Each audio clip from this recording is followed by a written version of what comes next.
Boa noite aí a todos e a todas que estão aí nos assistindo. Mais um colecionador aqui de teorias para você.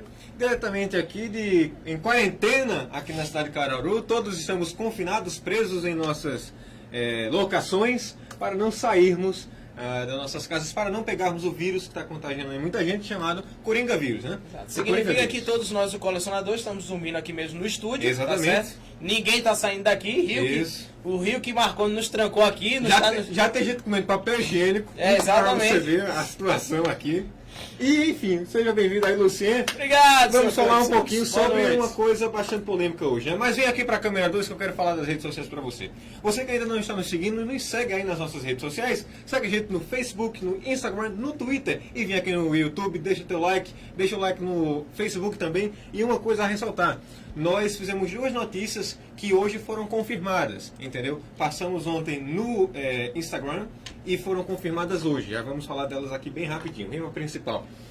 Meu amigo Lucien, fala aí das situações do dia a dia, como é que estão as coisas. Vamos aí dar início a esse tema polêmico, que é o fim da Era de Ouro dos super-heróis, né? E aí, será que estamos chegando ao fim?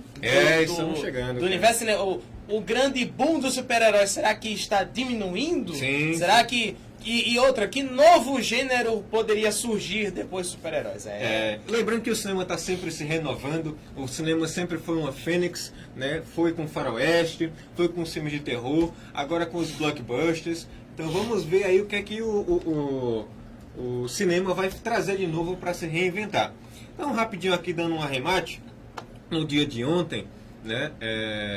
Ficamos sabendo aí por informações assim preliminares de que algumas redes de streaming estariam adiantando algumas séries para ser lançadas aí nas suas plataformas. O que é que tu acha disso? Faz cara? todo sentido, Todo né? sentido, né? Foi exatamente o que a gente comentou, lembra, no sábado, quando a gente falou aqui por que o Oscar não gosta da Netflix. Foi exatamente isso que a gente comentou, se eu não me engano foi o próprio Rio que falou, disse que, olha, possivelmente agora é o momento dos streamings dá o boom, acenderem. Né? Exatamente. Então, e não só isso, é o momento daqueles streamings que, vamos dizer assim, estão abaixo da Netflix, que a Netflix iniciou o mercado, conquistarem seu público de vez, né? Então, o Disney Plus, a Amazon Prime, que são streams que muita gente já assina, mas comparado com a Netflix ainda são muito tímidos. Não tem muito conteúdo, né? Aqui no Facebook, a Van Nascimento dá boa noite a mim, a você, então boa noite aí. Boa noite, meu amor. É isso aí. E, enfim, então vamos aí, a Netflix já adiantou alguns filmes, foram mais de 40 títulos adicionados nos últimos dias. E tem uma outra notícia, né, que a Viúva Negra foi adiada. A Disney anteriormente tinha falado que não ia adiar, adiaram a Viúva Negra, essas informações eu acabei de colocar aqui. E a pergunta que não quer calar, eles adiaram, mas não deram data. Já tem outras produções que adiaram e deram data. Será que ela não vai para o streaming? Seria um jogo para o Disney Plus? Acho que não, até mesmo porque lembre-se que a Disney ela tem seus próprios investimentos no streaming. Que estão bem parados agora as produções, né? Sim, só a WandaVision que estava com a produção já concluída, que vai ser antecipada. Pronto. Então, assim, possivelmente as estreias do cinema vão acontecer, só não agora. Né? E outra coisa, é algo assim que até é uma postura do colecionador que a gente vai adotar daqui pra frente, que tipo, não é correto nós fazermos programas incentivando as pessoas irem ao cinema se na verdade todo o discurso é para ficar em casa em quarentena, né? Então, eu acho muito correto, na verdade, a postura de adiar as estreias, porque são grandes filmes. Então, assim, são filmes que vão levar o público para os cinemas. Então, muita gente vai assistir Viúva Negra, ou seja, é aquela coisa que você quase força a pessoa a quebrar uma quarentena. Então, é quase inteligente fazer isso. Mas vamos lá, deixando essas notícias rapidinho. Aí abaixo você vê o Top 10 Brasil. São filmes que estão aí no cinema de todo o mundo, né? O ranking de Top 10 dos mais assistidos. E embaixo tem algumas informações que nós pegamos no site, no grandioso site Exibidor, no qual você vai ficar bem informado referente ao que está acontecendo no mundo do cinema. Não é isso, meu amigo? Exatamente. E vamos lá agora. Uma entrada para o nosso tema principal. Se realmente estamos chegando aí na era de prata ou de bronze dos super-heróis. Só para vocês entenderem o seguinte. Tudo tem um começo, um meio e um fim.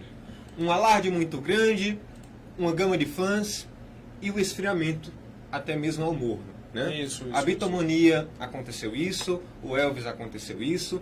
com o Faroeste aconteceu isso, com os quadrinhos vem acontecendo isso. Tivemos a Era de Ouro, a Era de Prata e a Era de Bronze.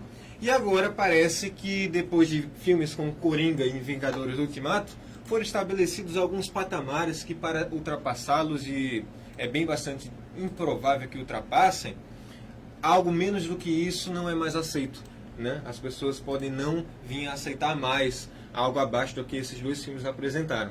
Então, será que agora o cinema de super-herói está sedento à decadência como foi o Faroeste há 50 anos atrás? Então, acho que é isso que a gente tem que entender, né? Toda a cultura, toda a cultura que é consumida, ela tem seus ciclos, né? Sim, então, por exemplo, Star Wars foi um boom na década de 80, vários filmes, na verdade, o Spielberg fez muito sucesso na década de 80, e claro, são diretores que ainda persistem, continuam, sim, claro. Mas, por exemplo, hoje foi muito curioso isso, que eu escutei os meus alunos falando de Star Wars, e eles nem sabem que eu sou fã. Então eles disseram assim, um menino lá disse, eu não vejo nada de Star Wars. Então é interessante você perceber como a nova geração vê a franquia, entendeu? Ou seja, é diferente de nós, que somos fãs, que gostamos, estamos indo atrás, né, sempre. Isso. Pô, Sheila Chaves, já boa noite aqui, né? Boa noite aí, Boa noite, Sheila! Mas continue. Coraçãozinho, amamos Sheila também. Então, o que é que acontece? É natural que isso aconteça, esses ciclos existem, como você bem falou. O faroeste, que hoje é um gênero que praticamente hoje a gente não vê mais filmes de faroeste, né? Foram o grande filme dos super-heróis lá na década de 70, né? Com os primeiros filmes do John Ford, aí teve a baixa, aí vieram de novo os cinemas os western spaghetti, exato, então, ou seja, é normal isso, haver essas altas e baixas. O que eu acho que seria natural acontecer, porque assim, querendo ou não, há uma espécie de saturação. Porque também a gente tem que lembrar o seguinte, quando um estilo aparece, ele começa a ser copiado. Então, por exemplo, haver muitos filmes de super-herói influencia os outros filmes que não são de super-heróis, entendeu? Então, por exemplo, o próprio Bloodshot, o próprio Bloodshot, por exemplo. Ele é um filme cópia de Robocop, de Exterminador do Futuro, muitas coisas, mas você vê que ele é vendido para ser, ele é vendido como um estilo de fosse um filme de super-herói, entendeu? Então é interessante a gente perceber isso. Logo, essa linguagem não é só o filme que cansa, a linguagem cansa. Então a linguagem dos super-heróis, o estilo de se fazer filme super-herói começa a cansar e o próprio público começa a querer algo novo. Vamos lá, quem quiser comentar aí no Facebook, no YouTube, pode comentar, a gente vai estar respondendo aqui algumas perguntas, se vocês assim preferirem. Mas vamos lá, eu separei aqui numa lista, no finalzinho, quando a gente publicar o vídeo, você vai poder vir aqui em mais e vai ver os links na qual a gente pegou algumas informações. Lembrando que aqui eu fiz uma pesquisa referente a público em salas de cinema brasileiros. Não consegui encontrar o público em salas de cinemas americanos, certo? E consegui, como é que se diz, os números de bilheterias e os valores dos ingressos americanos e brasileiros dos últimos 20 anos. Então a gente vai fazer esse paralelo. Então, em alguns sites dizia que o ingresso era R$12, outros que eram R$9. Então vou estar arredondei mais ou menos uma média, né? Isso, então fiz uma média aqui para vocês entenderem por que os filmes estão chegando muito rápido a 1 bilhão, certo? Porque a gente vem tendo essa crescente. E eu deixei salvo aí uma imagem, eu quero que você coloque aí, meu amigo da produção. Joga aí a imagem, por favor. Essa imagem mesmo está aí, exato. Coloca isso. Os números, isso, essa aí mesmo, exatamente. Isso. Vamos lá, ó. Nos últimos aí 10 anos, aliás, são 46 filmes que ultrapassaram 1 bilhão, certo? 39 desses filmes foram lançados nos últimos 10 anos. E dentre esses 46, 16 são filmes de super-heróis. Lembrando, eu não estou incluindo aí Star Wars, não estou incluindo aí Harry Potter, estou incluindo aí Marvel, DC e Os Incríveis e os Transformers. Certo? Então estou incluindo aí só essa gama. Entendi. Você está falando como filme de super-heróis. Filmes de super-heróis, considerados filmes de super-heróis. Então você perceba que em 10 anos, então 2010 para cá, que é quando vem a Marvel Mania, por assim dizer, é que esses filmes começam a crescer. É que seja, você para pra pensar, né? Ao longo dos anos são 46, mas 9 só são nos Marvel. últimos 10 Isso. anos... É interessante. 9 são Marvel. São 36 filmes que ficam como se fosse pro cinema como um todo, exato, né? Exatamente. Aí tá aí Titanic, tá aí Avatar, né? Grandes filmes assim, Star Wars, que sempre entra nesse ranking, né? Sim. Mas enfim, independente se isso influencia na bilheteria ou não, por conta da inflação, tem toda aquela logística que eu e que a gente até conversou mais cedo aqui, mas a gente salvou também, pode colocar aí o cartelado, dos valores dos ingressos. A gente já colocou aí os anos da crescente dos filmes, mas aí tá os ingressos, veja bem. Nos anos 2000, o ingresso no Brasil era em média R$11, certo? Em 2010... Ô, saudade! Em 2010 era em média R$17,50. Em 2020, hoje nos cinemas brasileiros, a gente consegue uma média aí de R$31,50. Nos Estados Unidos, em 2000, como é que se diz? O ingresso custava ali em torno de $5. Em 2010 foi para $7. Em 2020 o ingresso está aí em média $12. Então, meu querido, você percebe, seria isso isso que a gente não está colocando, por exemplo, aquelas salas mais caras, né? Não. É a sala simples. Exato. A gente não está colocando aquelas salas que tem a cadeira balança, entendeu? Não é a sala da voz de Deus. Ainda exato. Mas enfim, isso vem influenciando muito também nas bilheterias. Apesar da inflação, da gente saber tudo mais, que o salário naquela época era proporcional, o pessoal recebia em torno de R$300, então era condizente com aquela época ali dos anos 2000. Mas a gente tem que entender que é por esses números que os filmes super-heróis vem tendo essa crescente.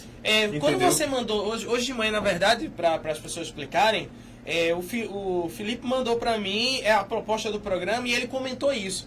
E é uma coisa muito interessante, né? Que a gente não para pensar nessa diferença de valores, né?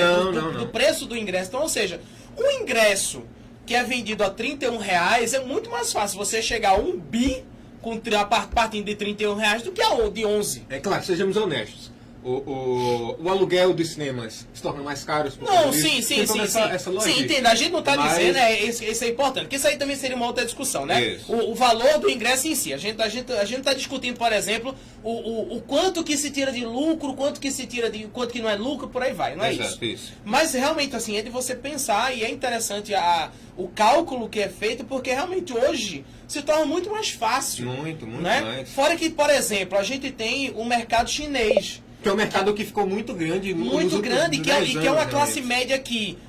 outro dia eu tava vendo um programa que exatamente falava sobre isso. A classe média japonesa, a classe média chinesa, ela praticamente não tem uma opção de lazer a não ser o cinema. Sim. Então por isso que eles são grandes consumidores de cinema, porque é uma classe que precisa ter opções de lazer. E eles são meio assim que privados, né? O governo é um governo que meio que privatiza, então eles têm a própria internet, eles têm esse tipo de coisa. Mas enfim, eu acabei não fazendo esses cartelados porque foi de última hora aqui que a nossa produção deu a ideia e eu acabei puxando aqui. Mas para as pessoas entenderem o seguinte: retornando agora para os anos 2000, como nós fizemos com os valores dos ingressos e vimos aí nos últimos 20 anos, essa crescente, nos últimos 10 anos de filmes de heróis, acontece o seguinte: X-Men foi o pai, digamos assim, o pioneiro nos anos 2000, né? Desse gênero. Os X-Men tiveram aí um público naquela época de pessoas que sentaram no Brasil e foram assistir nas cabines de cinema. Foram mais de 2 milhões de pessoas naquela época, certo? E teve um faturamento razoável. Já o Homem-Aranha de 2002, naquela mesma época, que realmente aí seria o grande pai de todo o cinema blockbuster de super-herói, X-Men veio bem razoável, foram 8 milhões de pessoas que assistiram. 8 milhões 488 milhões de pessoas que foram ver o filme, certo? Mas vamos fazer um paliativo. Homem-Aranha 2 ainda continua ali entre as 80 maiores bilheterias do mundo, certo? E agora fazendo um comparativo. Já Vingadores Ultimato tiveram de espectadores no Brasil 11 milhões 332 mil. Então, entre 8 milhões e 11 milhões tem uma diferença? Tem, mas não é algo tão gritante, não é algo tão distante. Então a gente percebe que se o Homem-Aranha 2 tivesse sido lançado hoje, ele poderia ser uma das maiores bilheterias de todos os tempos. Sim. Ali, entre as 10, que nem foi Vingadores, certo? Um outro comparativo aqui é o próprio Coringa. O Coringa que foi lançado ali nesse ano agora, que passou, em 2019, teve um público de 8.182.000 telespectadores. Então, é praticamente o mesmo público de Homem-Aranha. De Homem-Aranha 1 lá de 2002. Então a gente percebe que o público brasileiro não ficou tão diferente de pessoas, não tem mais gente no Brasil. É o mesmo público que está assistindo o filme, só que está pagando um ingresso mais caro. Então, se isso acontece no Brasil, no mundo pode estar acontecendo a mesma coisa. É o mesmo público que está indo assistir, pagando um ingresso mais caro e as bilheterias estão chegando em números mais estratosféricos. Sim. Seria interessante, isso. É interessante. É realmente de você parar para pensar, né? Essa questão do valor do ingresso com o público alcançado hoje em dia. Isso, é bem interessante, é bem interessante. Então, de 8 milhões para Homem-Aranha lá em 2002 e 8 milhões para Coringa, se estivesse dentro da inflação daquela época, tivesse a inflação de hoje, Coringa não estaria entre... E fora que outra coisa que eu acho que a gente tem que colocar também, é porque é o seguinte, por exemplo, Jurassic Park, que é um filme também que atingiu 1 bilhão. Sim. Jurassic Park pegou a época, Rio que era criança ainda nessa época, usava fralda, ele pegou, Jurassic Park pegou os cinemas de rua ainda. Eu fui assistir no cinema de rua. Eu fui assistir Jurassic Park no Cinema São Luís. Caramba, entendeu? Cara. Lá em Recife. Então, ou seja, o valor do ingresso do Cinema São Luís, o valor da pipoca do Cinema São Luís, não é o valor de hoje das salas multiplex que a gente tem no shopping. O piso, o valor de você manter uma sala em um shopping é diferente de você ter aqueles cinemas de rua. Entendeu? Até porque os cinemas de rua, eles tinham outras opções. Tanto é que, Rio que sabe disso, você poderia ficar, né, Rio, pra assistir as sessões. Sabe sim, deixa sua frescura. Você sabe assim. Você está negando produção! Você poderia, é isso que é interessante, você poderia ficar de uma sessão para outra. Isso é uma coisa que não acontece mais hoje. Cara, é verdade. Né? Então, ou seja, isso também é interessante. O valor de se manter uma sala de cinema de rua era diferente de hoje ter um valor de um shopping. Então, por exemplo, a pipoca... Então, tudo isso vai na conta, porque a pipoca... Uma coisa para a produção rapidinho. Tem vários cartelados aí.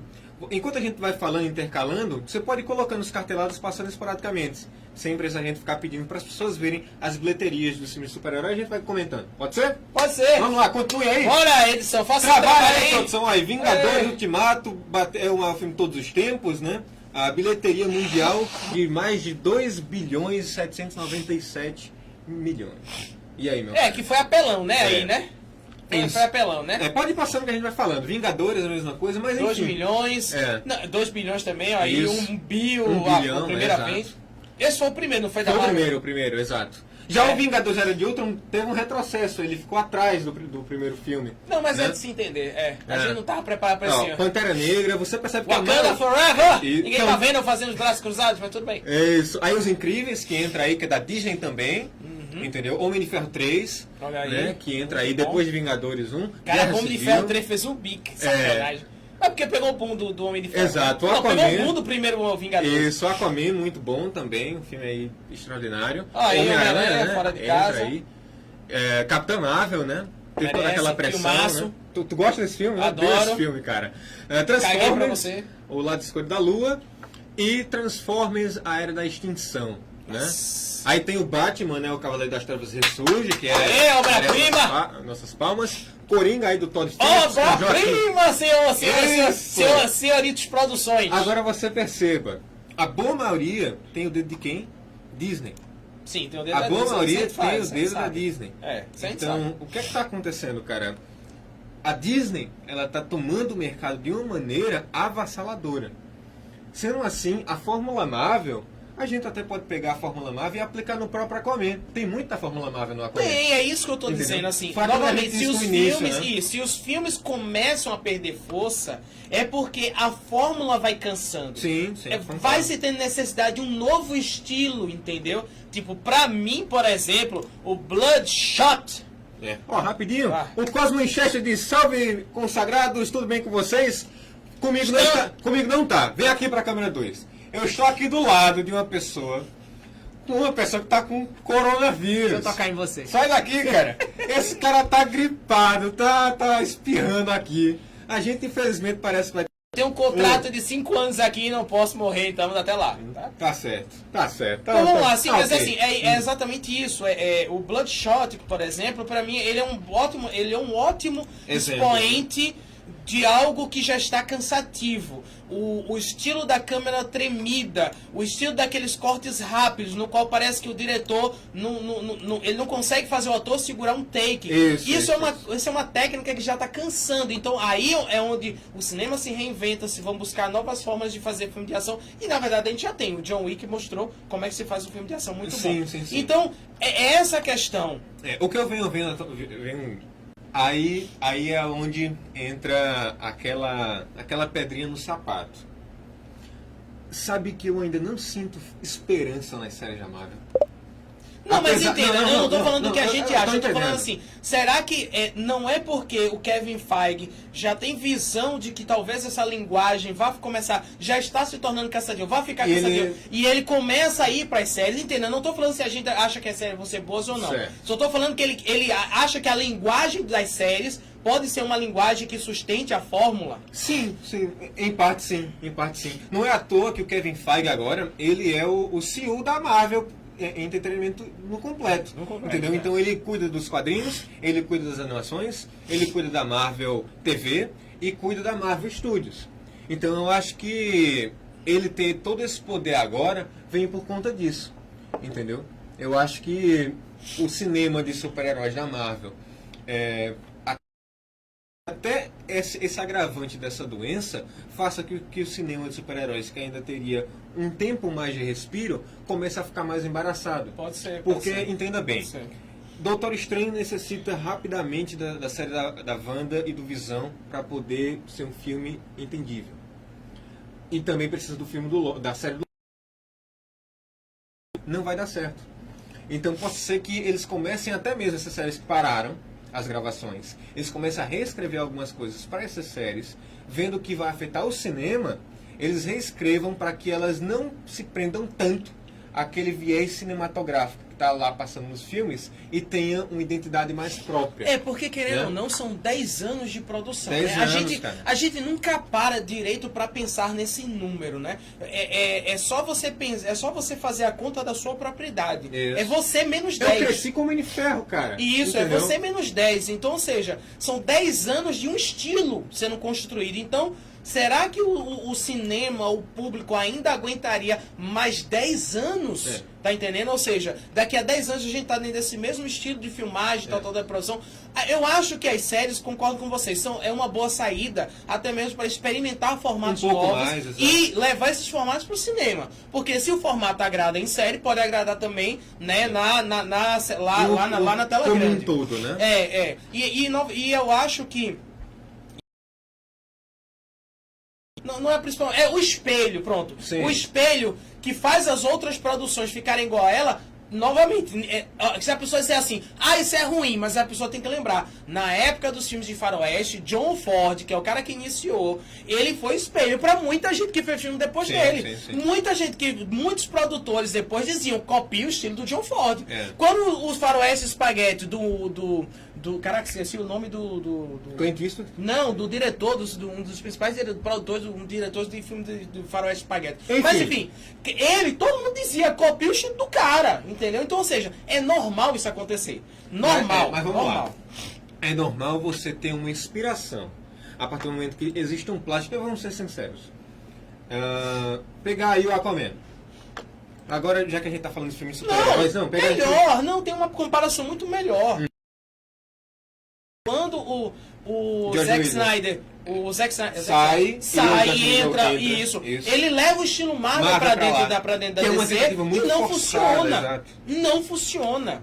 Entendeu? Por mais que as pessoas digam que o filme, que goste, eu entendo quem gosta do filme, mas a pessoa da DC, vamos dizer assim, ele tem uma identidade própria, mas ao mesmo tempo ele tenta flertar com o que a Marvel conseguiu fazer. Vou dar um outro exemplo melhor. Shazam, que é um filme da Marvel na DC. Não, entendeu? Pra mim, Shazam é a DC encontrando a sua linguagem de humor.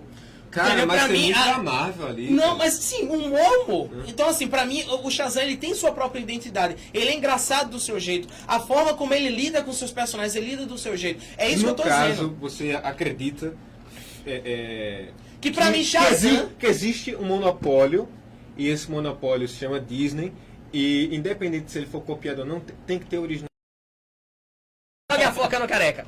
Eu vou cravar neste momento. Para mim, Shazam é o filme que caracteriza o estilo DC de se filmar. Pra mim, Mulher Maravilha... É a obra-prima! Obra-prima! Pra mim, olha, vê, Mulher Maravilha e Aquaman são filmes que ainda tem aquela pegada Marvel, ainda tem algumas coisinhas, ainda tem aquele medo de errar. Pra mim, Shazam é o filme que marca um estilo DC de se filmar. Pode tirar a câmera, botar na central, é isso aí. O cinema copia um pouco a nossa realidade, né? E principalmente tratando de filmes de super-heróis, que estão sempre pegando a fonte que são os quadrinhos. Sim. Nos anos 70, anos 80, a Marvel e a DC, eles estavam em uma crescente interessante. Só que eles queriam um público a mais. Eles queriam pegar as pessoas que já tinham crescido lá na Segunda Guerra Mundial e os filhos delas. Então eles fizeram um super crossover, que foi Superman e Homem-Aranha. Que foi o primeiro crossover assim da história. E realmente foi de arrebentar a boca do balão. Eram os dois maiores, né? Pilares exato, de ambas as empresas. Tá aí, os dois maiores, né? Nos anos 90, acontece a era negra dos quadrinhos, que é quando a Marvel e a DC estão falindo e elas decidem se unir para criar um universo só. Então o universo colide e elas fazem até fusões de Batman com Wolverine. Nossa! Aquelas coisas todas que no início vem da justiça. E tem um quadrinho muito famoso do Stan Lee que reescreveu a Liga da Justiça, é bem interessante. Então, você não acha que a partir do momento que, isso é uma teoria até minha, que a partir do momento em que realmente as duas empresas, a Warner Bros. E a Disney, falar, poxa, as pessoas não estão mais indo ver nossos filmes. Outra coisa, talvez isso aconteça até antes, entendeu? Quando eles começarem a sentir... de alguma forma, essa queda de público, não só a queda, até mesmo a ascensão. Quando eles começarem a sentir que as duas empresas dominam o mercado, eles podem fazer isso de propósito. Porque ambas as empresas podem, entendeu? Porque veja bem, atualmente a DC... Agora, só um minuto. Fale! Come in me! Foca nele! Jogue uma foca nesse homem! Foca no careca! Não haverá crossover de super-herói antes de haver o... Qual? Tartaruga Ninja e Power Rangers.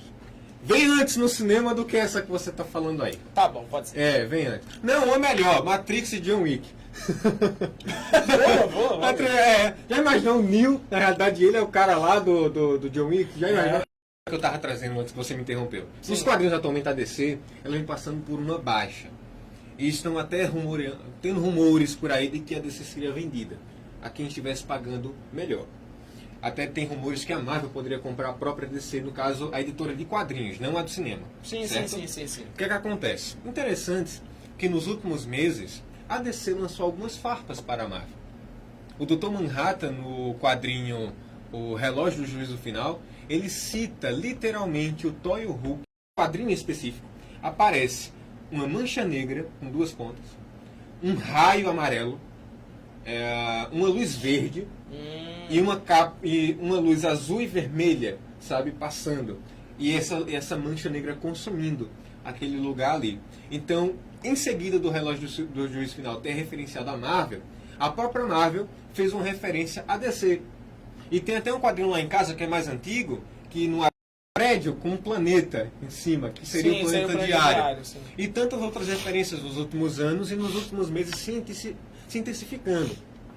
Você não acha que a realidade pode copiar mais rápido ainda por conta dessas referências o universo de quadrinhos? Já que eles já estão ali provavelmente em uma certa conversação para nos quadrinhos acontecer. Seria um teste para no cinema vir mais cedo? Então, é isso que eu tô querendo te dizer. Tipo, como o cinema tá em alta, como você disse, né, as produções. Por exemplo, querendo ou não, a gente tem que olhar pra Sony. Sim, né? sim. A gente tem que ver isso. Tipo, por exemplo, o Venom deu certo. Vem aí... Lá da Sony. Cadê a câmera 2, por favor? Isso, eu esqueci o nome dela agora. Mas enfim, vocês da Sony. Eu chorei assistindo o trailer de Morbius. Eu estou emocionado com Morbius. Eu sou fã do Morbius. Aí vem esse danado desse vírus, desse coronavírus, e me tira o Morbius da estreia que estreia agora em julho. Aí eles vão e provavelmente vão adiar o filme para outra data. Aí é foda, né? O cara ansioso esperando ver o Jared Leto como Morbius. Então quer dizer que você quer que as pessoas, não importa se as pessoas vão pegar o Eu coronavírus... quero que a Sony... Tá certo, entendi. Eu quero que a Sony vire pra mim um link. Produção, você tá vendo, né? O que ele quer, né? Eu quero... quer que o povo se exploda. Eu quero que a Sony me envie um link pra um torrent pra baixar e assistir em casa. Ah, isso aí é só comprar nos torrents japoneses. Olha, Johnny Silva tá aí no Facebook nos assistindo. Fala... Você me atrapalhou. Desculpa. Você que me atrapalhou. A questão é essa, tipo...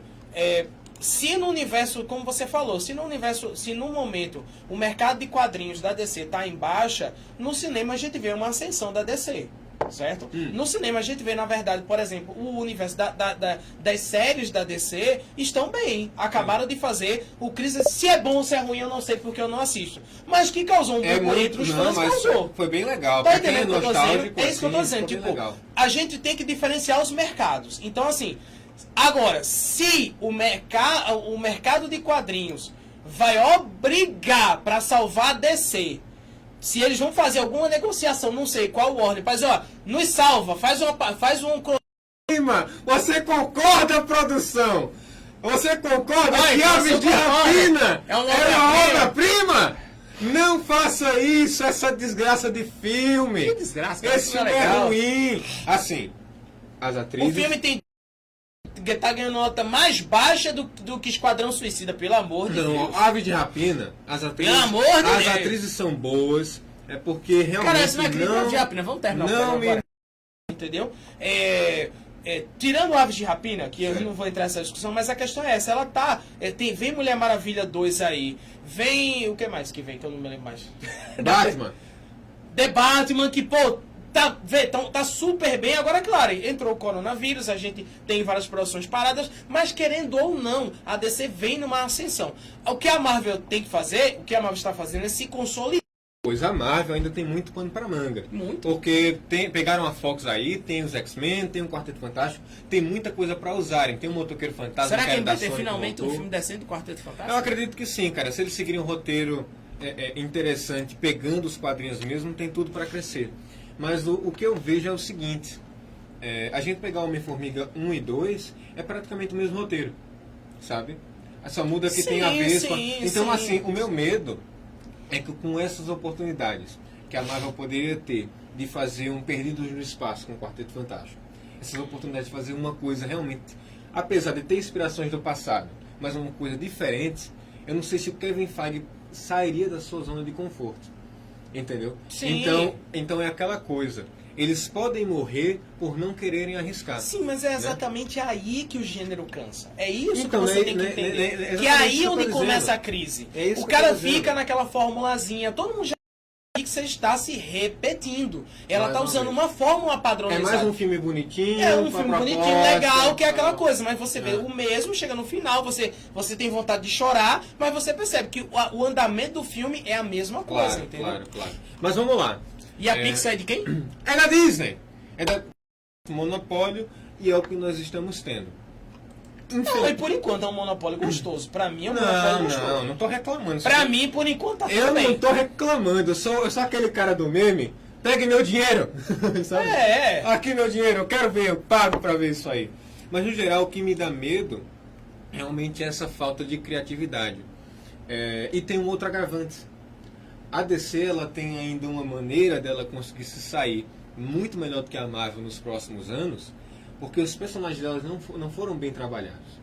Foram todos trabalhados e já estão todos fadados a se tornarem repetitivos. Mas aí aí eu repito. E eles começaram agora perdão, a arriscar em personagens diferentes, tipo os Eternos e esses outros. Será que com a falta do Homem de Ferro, do Capitão América Chris Evans e daqueles outros que nós tínhamos acompanhando todo esse tempo, será que isso também não vai afetar e as pessoas criem Só o tempo vai dizer, e desapego? novamente é um porque processo... querendo ou não, a Capitã Marvel... Caraca, ele faz a pergunta e não deixa o cara mas só responder. falar. A produção tá difícil aqui. A Capitã Marvel, ela só deu a bilheteria que deu, sem desmerecer o filme, tem muita gente que as besteiras. Enfim, o filme só deu a bilheteria que deu por conta que ele estava antecedendo Vingadores Guerra Infinita. Entendeu? Aliás, Vingadores Ultimato. Certo. Então, possa ser que o próximo filme, se não tiver um apelo muito grande a um personagem tipo um Homem-Aranha, um personagem pesado dentro do filme, ele não vai fazer a mesma. Então bota em comentários aqui da maioria, porque se você botar só solta a sua boca pra fora, não tô vendo mais beleza, beleza. Você concorda, meu amigo, que Aves de Rapina, esses filmes aí são obras-primas? Não, olha aí, exatamente. A voz de Deus falou. Tá, ok? Tá, mas bom. Vamos lá, quanto tem falando aí? Eu fiz a pergunta, agora respondo. Não, é só isso. Tipo, eu acho que tudo que você comentou, a gente vai ver com relação ao tempo. Certo. E mesmo assim, como a Disney ela é uma gigante do mercado, ela tem um monte de agora estúdios dentro dela. Ela tem um monte. Porque, por exemplo, vamos lá. Provas de que a Disney nem sempre ela acerta. Star Wars. Star Wars. A nova franquia Star Wars é uma prova de que a Disney que os departamentos da Disney nem sempre eles estão tão alinhados quanto a gente pensa. Porque por mais que algumas pessoas gostem de alguns filmes da franquia, foi muito claro que os 3 filmes não tiveram um planejamento uniforme. Não. Então, ou seja, entenda, crises dentro de mercados, dentro de empresas, fazem as empresas se reinventarem. Então, ok, o Kevin Feige hoje é o grande nome, é o grande CEO, a gente sabe, o cara é o poderoso, ótimo, mas a questão no primeiro erro que ele cometeu, ele vai se reinventar? Pode ser que sim. Então é isso que a gente tem que entender aqui. É porque eles eram um cara que dava um segmento. Só que quem mandava ainda eram os produtores. Sim. Por isso quem era de outro, a gente viu um filme abaixo do Vingadores 1, porque os produtores meteram muito o dedo. Aí o cara disse, olha, se vocês quiserem fazer uma coisa bem feita, me coloquem mais um ponto acima, sem esses produtores me enchendo o saco. E foi quando ele entrou com tudo. E o filme, se você assistir, ele tá encaixado, ele é muito bom. Agora, a gente tinha uma expectativa completamente diferente pra ele. Entendeu? Tipo, por exemplo, a Era de Ultron, a gente achava que ia ser igual ao primeiro. E ele não é um personagem, ele não é um vilão como o primeiro. Não, ele é um vilão, por incrível que pareça, que ele preparou a gente pro que acontece em Ultimato. O Homem de Ferro que se sacrificou no Ultimato é o Homem de Ferro que começou em Ultron. Sim. É aquele problema. Eu escutei um áudio do nada aqui agora. Eu acho que o coronavírus já tá afetando o coitadinho aqui, né? Eu escutei um áudio do nada aqui agora. Mas enfim, é complicado, realmente. É isso que faz quando você cheira álcool em gel e não passa álcool em gel. Realmente. Mas assim, cara, se a gente analisar aquele filme, tem uma coisa que eles poderiam melhorar ali, que eu como fã, agora isso é uma coisa minha de fã. Tá falando de que filme? Do Era de Ultron. Ah, tá. Eu não consigo engolir o Homem de Ferro ter concebido o Ultron. Eu gostaria de pelo menos uma ligação do Hank Pym falando, cara, coloca o nome de Ultron. Porque nos quadrinhos quem cria ele o Hank Pym, sabe? Eu queria uma coisa de fã. Como eu disse agora. É uma coisa realmente de fã que eu gostaria que fosse corrigido. Pelo menos o Hank Pym falar, não, mandei uma carta. Imagina o Kevin Feige, produção, imagina o Kevin Feige ligando para ouvir essa frase do Felipe dizendo, Felipe, caguei para você. Enfim, foca nele, por favor. Foca nele. Foca em mim não. Foca nele agora. Eu quero fazer uma pergunta que você tem que dizer pra câmera. Olhando pra câmera. Isso, não, pra é na câmera. verdade, sim, diga. Responda essa pergunta. Agora você tem que ser mãe de Ná, pai de santo. Nos próximos 10 anos, como é que você acha que o mercado de super-heróis vai estar? Como é que vai estar o mercado de super-heróis? O mercado de super-heróis. Pode ser sincero, pode falar o que você acha, ou apenas fazer uma especulação boba. Pode ser sincero. Os filmes de super-heróis vão diminuir no cinema e as séries de super-heróis vão aumentar. A gente vai ter mais produções via streaming de super-heróis do que no cinema. Qual seria o gênero que estaria expoente? Produção, traduz o que ele tá falando que eu não tô entendendo. Você já respondeu de que vão ter menos filmes de super-heróis. Certo. Qual será o filme que vai estar... O gênero de filme que vai estar na frente dos filmes de super-heróis? Não, o gênero não. Você quer saber que tipo de filme vai estar lá? Sim. Cara, eu acho que, por exemplo, os filmes dos Vingadores, possivelmente eles vão ser filmes do cinema. E a gente vai ver essas produções do tipo Homem-Formiga. Não, tô falando assim. Então se explica. Eu vou explicar. Câmera, me tira aí, por favor.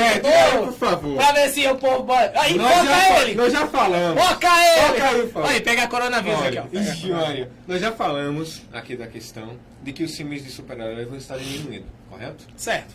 Então, se Responda primeiro para ver se eu entendo o que você tá se falando. o Dogma ele vai se diminuindo, tem um outro que cresce. Então, se o filme de super-herói diminui, seria o gênero de terror que estaria crescendo naquela época? Cara, não faço ideia. Tipo, hoje observando o mercado cinematográfico hoje, eu acho que poderia ser os filmes de terror. Na minha concepção. O Walter Amado estaria lá em cima na... Não, porque a gente tem realmente produções muito interessantes vindo agora. Por exemplo, existem, obviamente, tentativas falhas. Então, tinha um péssimo filme, que foi João e Maria. Maria e João. Péssimo filme. É um filme de Star Wars que se perdeu, né? Então assim... Mas ao mesmo tempo a gente tem excelentes filmes de a Freira, Índia, Coisa... Não só a Freira, por exemplo. Tem, por exemplo, você tem o Jordan Peele, que só produz filme assim, produzindo excelentes filmes mesmo, novamente. O mercado não dando a atenção que deve, o Oscar não dando a atenção que devia, mas o cara fez Corra, que é um filmaço. O cara fez Nós, que é um filmaço. O cara vem agora com Candyman, que vai ser outro filmaço. Então, o gênero de terror anda experimentando. Pode ser que daqui a 10 anos os filmes de terror sejam a grande ascensão, sejam o grande boom do cinema, não sei. Mas se então, olhando hoje, pode ser. Então, na sua concepção final, seria filmes de super-heróis diminuindo e filmes de terror tendo uma crescente maior. Exato. Rapaz, eu já vejo uma coisa assim, John Wick, e filmes assim com esse tipo filmes de ação. Filmes de ação com esse tipo de adrenalina, sabe? Que se tornaram os novos filmes de samurai, de ninja da nossa atualidade. Antigamente era o faroeste, depois vieram os filmes de ninja, que era filme de ninja pra tudo quanto era lado. Eu concordaria com você se houvessem mais produções como John Wick, mas o que eu vejo na verdade são produções a nível como é aquele filme com o Kingsman. Não, o cara que fez o... Caraca, que... Oh, meu Deus, fala errado o nome dele. Como é o cara que fez o mestre do Obi-Wan no primeiro Star Wars? Liam Neeson. Sim. Pronto. O Liam Neeson, você vê que ele inaugurou um gênero novo, que são atores que estão ali na faixa de 50 anos e tal, fazendo, homens maduros e tal, que conseguem sair na porrada e tal. Sendo que ele criou um gênero que meio que já se esgotou. Aí pra mim chegou o John Wick... Tá tendo um errozinho na transmissão. Aqui a gente pede desculpa, tá travando um pouquinho, mas obrigado aí, pessoal que tá falando aí conosco. É isso. Tá, continue. Então é isso, assim, eu acho que... eu acho que esses filmes de ação, ele meio que nasceu, mas já cansou. John Wick, pode ver, John Wick não é um exemplo a ser seguido. John Wick acaba sendo uma exceção. Por incrível que pareça, ele é uma exceção à regra. Por isso que eu tô falando do terror. O terror tem muitas produções boas. A gente já teve Hereditário, a gente já teve... Caraca, quando a gente quer lembrar, falta todos os nomes, né? Ela faz até. Falta tudo. Mas enfim, nós temos boas produções de terror atualmente. Então, pode ser que os filmes de terror... o chamado não, aquele... The Conjuring, caraca, eu lembro Cara, em tu inglês. tá ruim pra lembrar. Eu lembro em inglês, não lembro em português, enfim. Vai. Enfim, mas eu acho que a crescente são filmes de terror. De terror no futuro. Eu acredito que vão ser filmes aí já barrando aí os filmes. Tudo, né, que nós comentamos aqui, de como vai estar os filmes de super-heróis nos próximos anos. E que infelizmente entramos agora na era de prata e quem sabe a era de bronze dos filmes de super-heróis. Então, boa noite a vocês. Lembre-se, você lave suas mãozinhas com álcool gel, faça seus procedimentos todos e, por favor, se você estiver doente... Quinta-feira. Sim. Quinta. Quinta-feira nós temos aí qual? As estreias da semana. Isso, exatamente. E no sábado vai ter um especial também. Vamos trazer uma pessoa especial aqui para... um bate-papo, uma entrevista. Isso, exatamente. Então, é isso aí. Então, boa noite a todos. E até a próxima.